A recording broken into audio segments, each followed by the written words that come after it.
कोरेगावात उसळला विठ्ठल भक्तीचा व वारकरी भक्ती रसाचा महापूर. सलग 61 वर्षाची वारकरी भक्तीची अखंड परंपरा जपली डॉक्टर दिलीप घोडके व परिवाराने. शतको वारकरी संप्रदायाची अखंड परंपरा उभी करणारा व भक्ती भावनेचा महापूर उभा करणारा सोहळा म्हणजे आषाढी वारीचा गावोगावी भरणारा दिंडी सोहळा. पंढरीची वारी आहे माझे घरी अनेक न करी तीर्थव्रत. या तुकोबारायांच्या उक्तीप्रमाणे कोरेगाव ग्रामपंचायतीचे माजी सदस्य, पीपल्स बँकेचे माजी संचालक व पंचायत समितीचे माजी सदस्य असणारे ज्येष्ठ सामाजिक कार्यकर्ते प्रसिद्ध धन्वंतरी डॉक्टर दिलीप घोडके यांच्या निवासस्थानी गेल्या 61 वर्षांपासून येणाऱ्या वैकुंठवासी गुरुवर्य ज्ञानोबा माऊली गोजेगावकर दिंडी सोहळ्याचे मोठ्या उत्साहात भक्तिमय वातावरणात स्वागत करण्यात आले. दिंडी चालक हनुमंतराव घोरपडे महाराज, किसनराव जाधव महाराज, दिलीप जाधव मातीतकर महाराज व दिंडीतील प्रमुख व्यक्ती व शेकडो वारकऱ्यांचे आल्यानंतर औक्षण करून पुष्पवृष्टी करत जोरदार स्वागत करण्यात आले.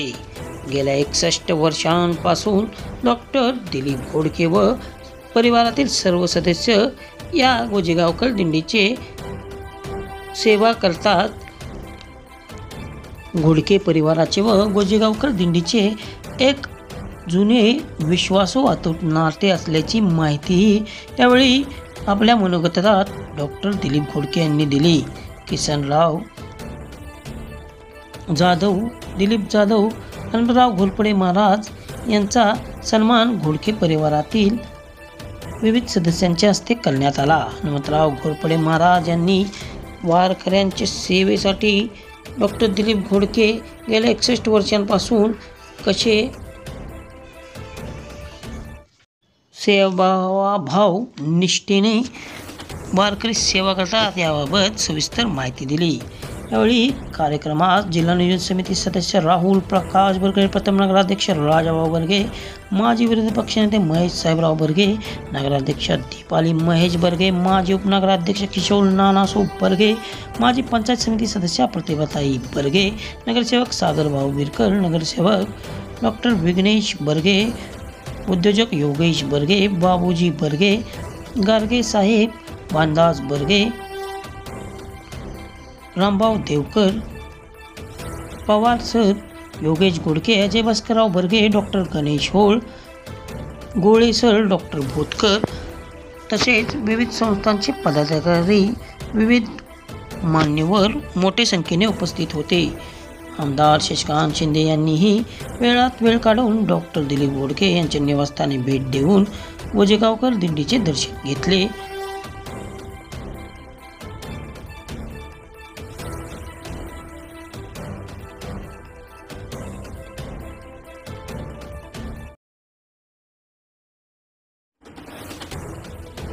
वारी येता दारी आमची अशीही तयारी या उक्तीप्रमाणे घोडके परिवारातील 2 लेकींनी गोजेगावपासून कोरेगावपर्यंत येताना दिंडीत डोक्यावर तुळशी वृंदावन घेत पायी प्रवास केला. भव्य दिव्य रांगोळी काढून व पुष्पची सुंदर माला व मंडप उभारून आकर्षक विद्युत रोषणाई करत घोडके परिवारातील सदस्यांनी मोठ्या भक्तिमय वातावरणात या दिंडीचे उत्साहात स्वागत केले. नगराध्यक्ष दाम्पत्यांकडून येणाऱ्या वारकऱ्यांना ऊन, पाऊस, थंडीच्या पासून संरक्षणाकरता टोप्या मोफत वाटप करण्यात आल्या. डॉक्टर दिलीपराव घोडके यांची सविस्तर मुलाखत सुहास गोळे सर यांनी घेतली व त्यात डॉक्टर दिलीपराव घोरपडे यांनी मागील 61 वर्षाचा या दिंडी सोहळ्याचा व घोडके परिवाराचा असलेला अतूट नात्याचा प्रवास विशद केला. कार्यक्रमाचे प्रास्ताविक रामभाऊ देवकर यांनी केले. कार्यक्रमाचे आभार शिर्के सर यांनी मानले. कार्यक्रमाच्या यशस्वीतेसाठी दिलीप राव घोडके, डॉक्टर प्रल्हाद घोडके, शशिकांत घोडके, सुनील घोडके, किशोर घोडके, घनश्याम घोडके, मंगेश घोडके, योगेश घोडके, गणेश घोडके, श्रीकांत घोडके, मोहनराव घोडके, सनी घोडके व घरातील महिला वर्गांनीही परिश्रम घेतले.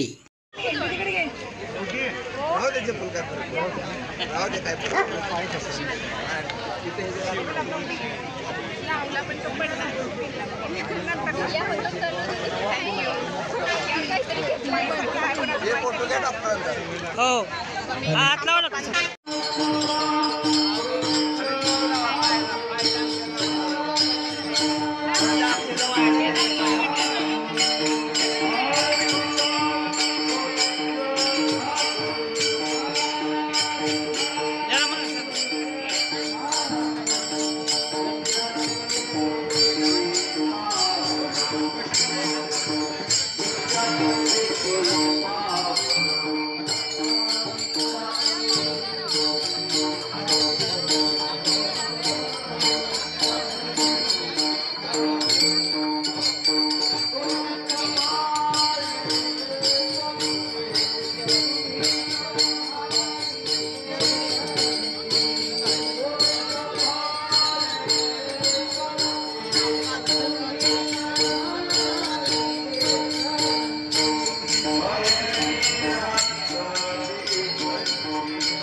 आम्ही पुढे गेलेले बंगल्यापासून तिथनं मी आले चालत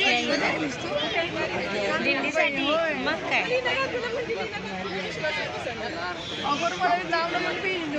नवी साडी वाटते नाही तेच नाही आता पुढे आलं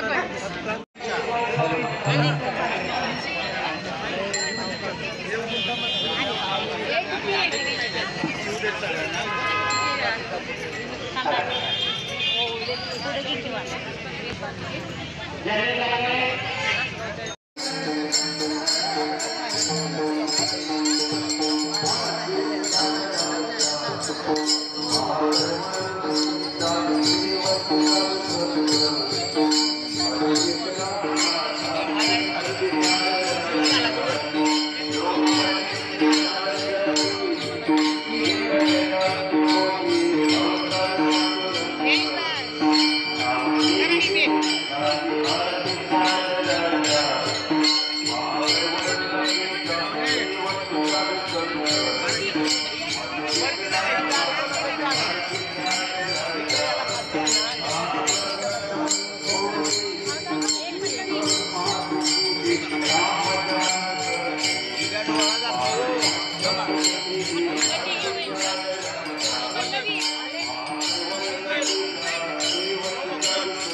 या.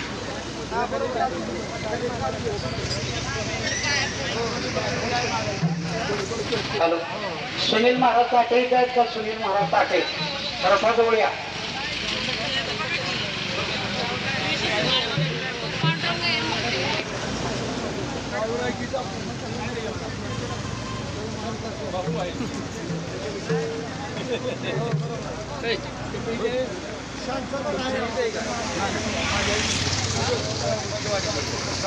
हा टाकायला बोलता टाका.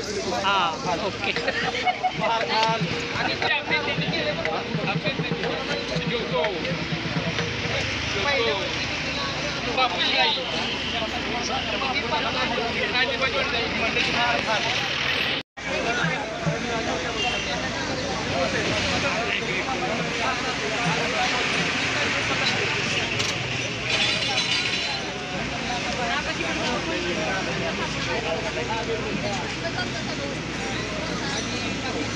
त्यांच्या वतीनं सर्वांसाठी टोपी वाटप होणार आहे.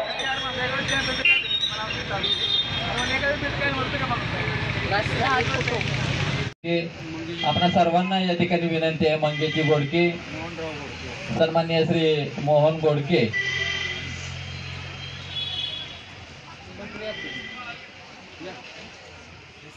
आपणा सर्वांच्या उपस्थितीमध्ये या ठिकाणी सन्मान सोहळा संपन्न होतोय. इकडे बघा. हा हात लावा सगळ्यांनी.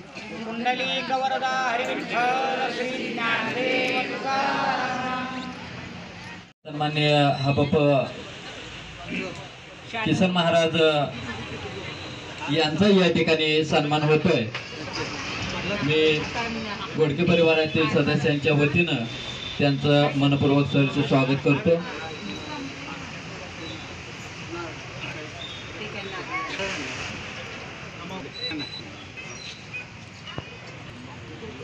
गोडके आपला सन्मान.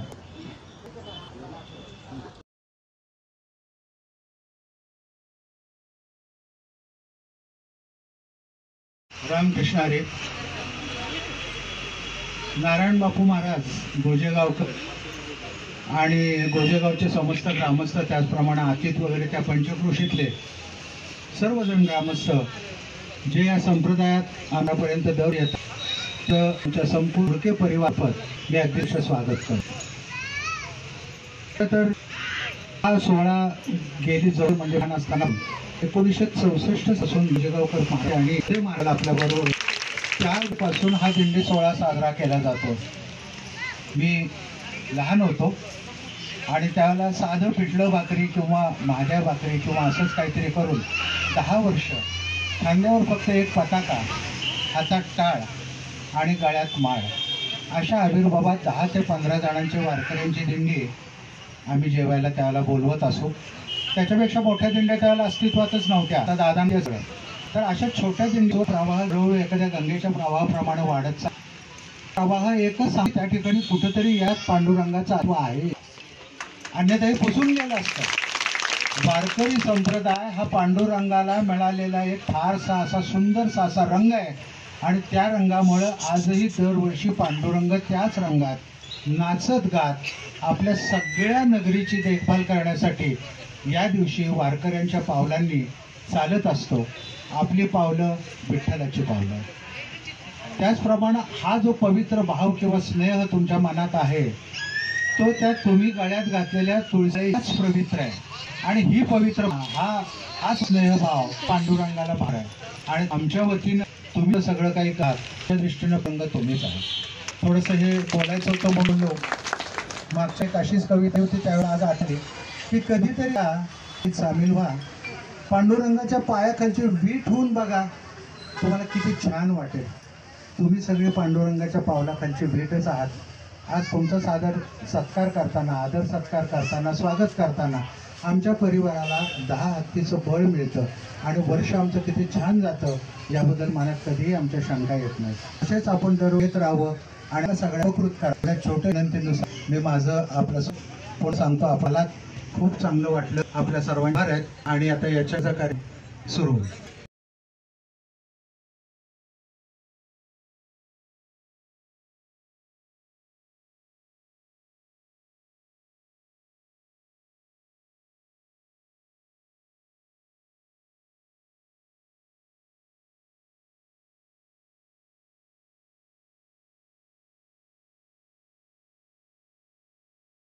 होती दीपालीताई बर्गे आणि महेशराव बर्गे, या दोघांच्या वतीनं आपल्या सर्वांना ही एक प्रेमाची भेट म्हणून दिलेली आहे. आपण सर्वांनी त्याचा स्वीकार करावा. माऊलींना विनंती आहे आपण या ठिकाणी आपलं मनोगत व्यक्त करावं. रामकृष्ण हरी. माझ्या वडिलांची निराशिला देवा, तुझी चरण सेवा पांडुरंगा. वैकुंठवासी गुरुवर्य ज्ञानोबा माऊली गोजेगावकर, पायी दिंडी सोहळा गोजेगाव ते पंढरपूर. मला आठवतंय आधीमध्ये डॉक्टर साहेबांशी माझे बरेच वेळा फोन होतात आणि सहज बोलत असताना डॉक्टर साहेबांच्या दवाखान्यात गेलेलो असताना त्याने एक प्रसंग सांगितला बापूंच्या बाबतीतला. गेल्या 2 वर्षापूर्वी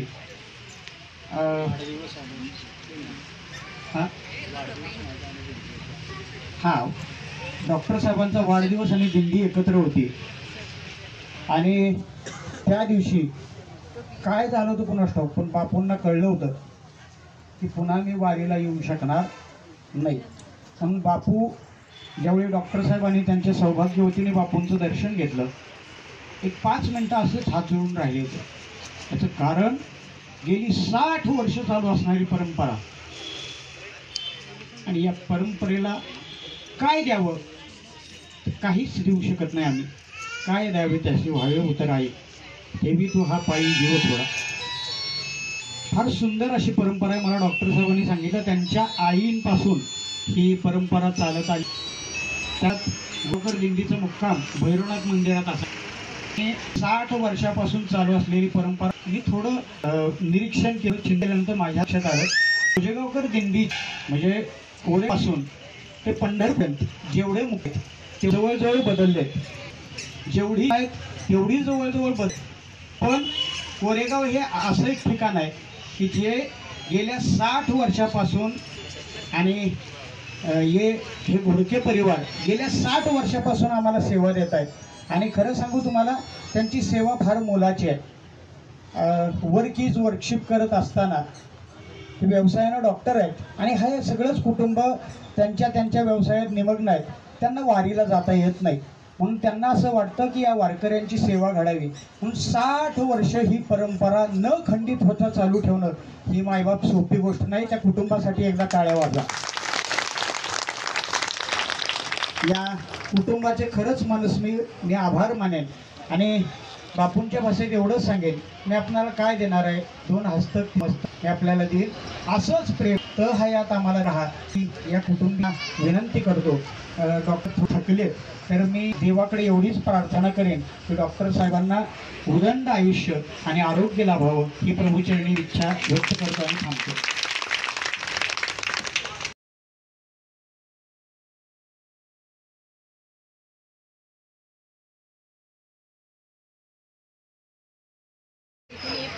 सर्वांना सन्मानपूर्वक नमस्कार. रामकृष्ण हरी.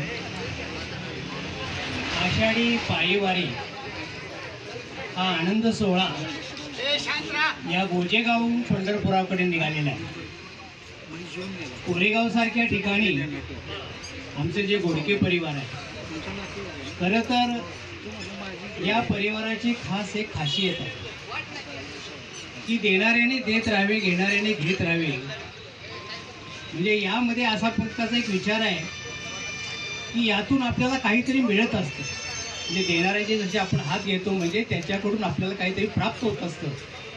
आणि म्हणून तुमच्यासारख्या भक्तगणांचं या ठिकाणी ज्या वेळेला आम्ही इथं स्वागत करतो, तुमच्या पायी आम्ही लीन होतो, त्याप्रमाणे या पंढरीचा जो पंग आहे, जो कान विठ्ठल आहे, विठ्ठल चरणी आम्ही लिहितो असं आम्हाला थोडे वाटतं. असं हे घोडके परिवार आहे.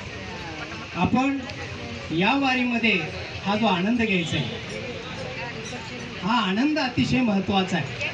अनेक प्रकारच्या या संकटाला तुम्ही सामोरं जाता, पण ज्या माऊलीने तुम्हाला ऊर्जा दिली आहे आणि ही ऊर्जा वाटेमध्ये जात असताना ज्या ज्या ठिकाणी तुम्ही थांबता त्या ठिकाणी मिळणारी जी ऊर्जा आहे ही अतिशय महत्त्वाची आहे. आणि म्हणून हा आनंदाचा एक तरंग आहे. या तरंगातच तुम्ही या घासून पंढरीपर्यंत जा आणि त्या ठिकाणी लीन होता आनंद आणि वर्षभरामध्ये आपल्या संसारामध्ये अशाच प्रकारचा एक विठ्ठल चरणी आनंद फुलावा अशा प्रकारची एक प्रार्थना या विठुराया चरणी आपण करतो. हे आपलं मोठं भाग्य आहे. तेव्हा मी तुम्हा या आमच्या शिवाजीनगर असेल, सज्जनपूर असेल, प्रोफेसर कॉलनी असेल, हा सर्व जो परिसर आहे या परिसराच्या वतीने मी तुमच्या मनापासून इथं आभार मी व्यक्त करत नाही, तर मी घोडके परिवारांच्या माध्यमातून तुमच्या पायी मी लीन होतो आणि तुम्हाला इथून पुढे एक चांगल्या प्रकारची ऊर्जा घेऊन विठ्ठल विठ्ठल नाम करत तुम्ही पंढरपर्यंत पोचावं अशा प्रकारची मी इथं भावना व्यक्त करतो आणि माझे मी 2 शब्द थांबवतो.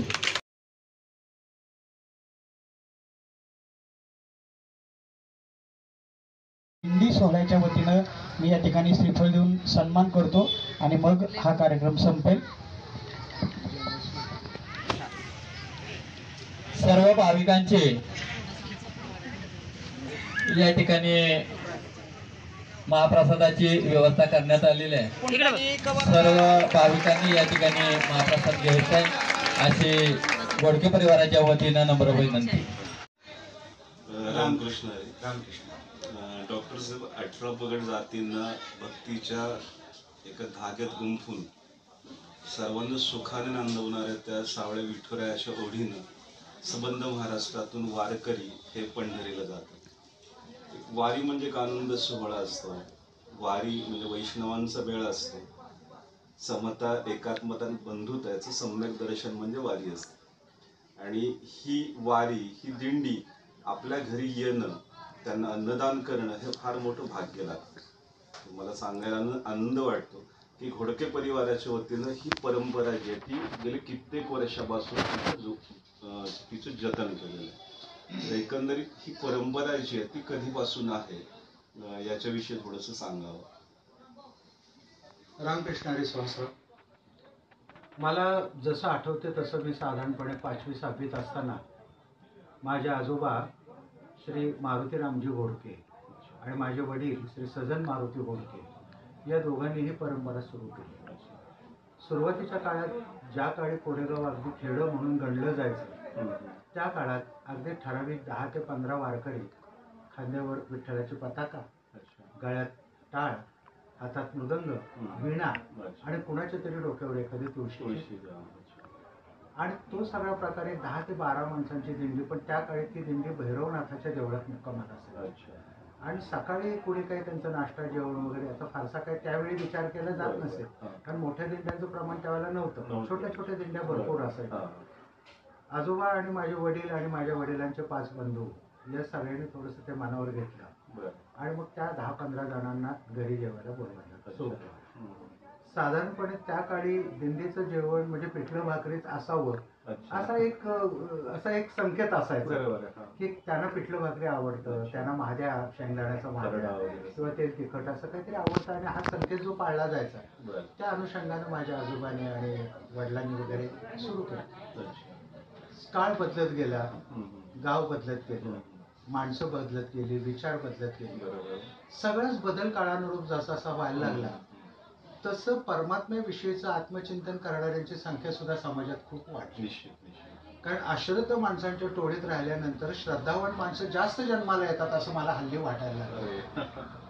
आणि गंमत कशी आहे की जातपात विरहित, बरोबर, धर्म अधर्म या गोष्टींचा विचार न करता जो हा वैष्णवांचा मेळावा आणि त्यांचं जे काही सांगणं किंवा लोकांच्या शिकवण चालू आहे या शिकवणुकीतून ते जे काही समाजाला देत आहेत याचं एक आपण थोडासा आपल्याला फायदा करून कसा घेता येईल. आमचं घराणं त्याच्यावर यापूर्वी पारंपरिक असलेले संस्कार आणि या अनुषंगानं आमच्या घराण्यावर झालेले संस्कार या तफावत जाणवली आणि हळूहळू आपण संस्काराच्या मार्गानं एक वारकरी म्हणून आपण पायी चालतोय असं क्षणभर मनाला कुठेतरी वाटून जाईल. योगायोग असा होता की पुढे गेल्यानंतर त्या दिंडीचं स्वरूप बदललं, माणसं वाढत गेली. जिथं 10-15 होती तिथं 100-150 झाली. त्याच्यानंतर 100-150ची माणसं 300-400-500 पर्यंत आता तर गेलेलं आहे. आणि हे सगळं करताना विठ्ठलाच्या कृपेनं आमच्या घराण्यात एक जी काही श्रद्धा आम्ही जोपासली त्या श्रद्धेचं फळ आमच्या घराण्याला मिळत गेलं. आमचं घर भले कसंही असू दे, पण श्रद्धावान आहे हे सांगायला मला मुद्दाम कौतुकानं मी सांगू इच्छितो. अच्छा. त्याचं कारण एकच आहे की कुणी देव मानो न मानो हा विषय नाही, बरोबर. फक्त श्रद्धा कुठेतरी असावी लागते. अच्छा. आणि जी ही वारकऱ्यांची श्रद्धा दिंडीच्या रूपाने तिथपर्यंत पोहोचत असते, आपण फक्त तेवढंच काम करूया की वारकऱ्यांचे पाय पुसूया. जसं म्हणतात की संत येते घरातोची दिवाळी दसरा, इथला माहोल जर पूर्ण वेगळा. त्या निमित्तानं सगळे आपले जे नातेवाईक आहेत ते जमा होतात, आपलं मित्र परिवार जमा होतं, एक आनंद सोहळा इथं आपल्याला जाणवतो. अगदी बरोबर आहे. या निमित्तानं आणखीन लोकांचा मेळावा जमावा, आणखी लोकांच्या कानी कपाळी आपण या दिंडीचं आणि त्यांच्या एकूणच आचरणाचं महत्त्व लोकांनाही समाजात जास्त रुळावं, या दृष्टिकोनातून हा सोहळा आमच्या पुरता वारकऱ्यांपुरताच मर्यादित न ठेवता त्याला आणखी स्वरूप मोठं यावं अशी आमची इच्छा होती.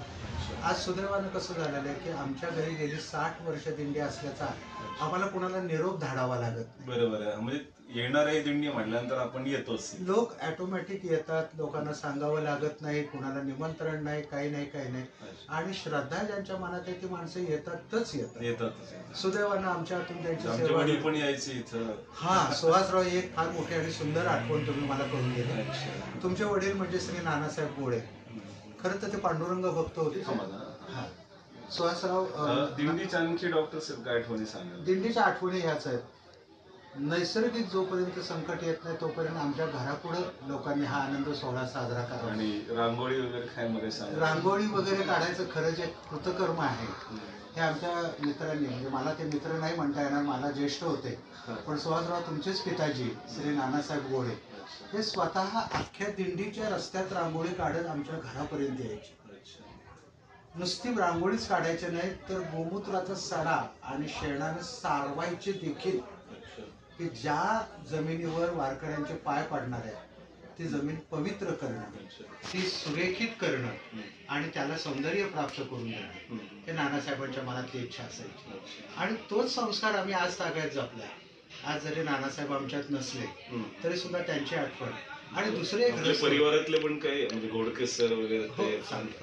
आणि दुसरं एक असंच व्यक्तिमत्व होतं की ज्यांनी दिंडीला आमच्या खूप काही आम्हाला शिकवलं, वासुदेवराव नाना भुतकर.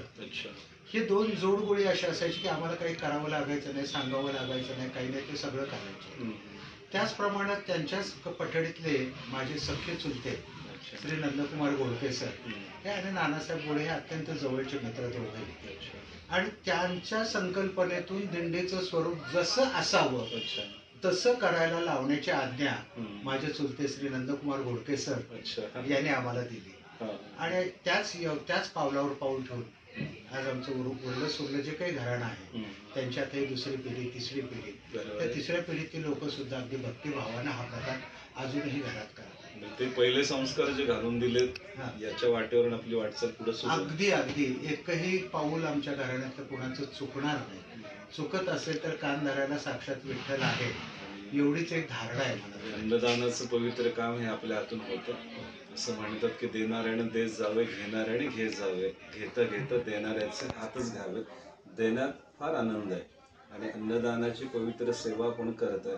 निश्चितपणे त्या पांडुरंगाचा आशीर्वाद हे तुमच्यावरती राहो, तुमच्या परिवारावरती राहो ही मी पांडुरंग चरणी प्रार्थना करतो. आणि आपल्याशी बोलून खूप छान वाटलं. धन्यवाद. एकच सांगतो सुहासराव शेवटचं, आनंद वाटावा, आनंद लुटावा.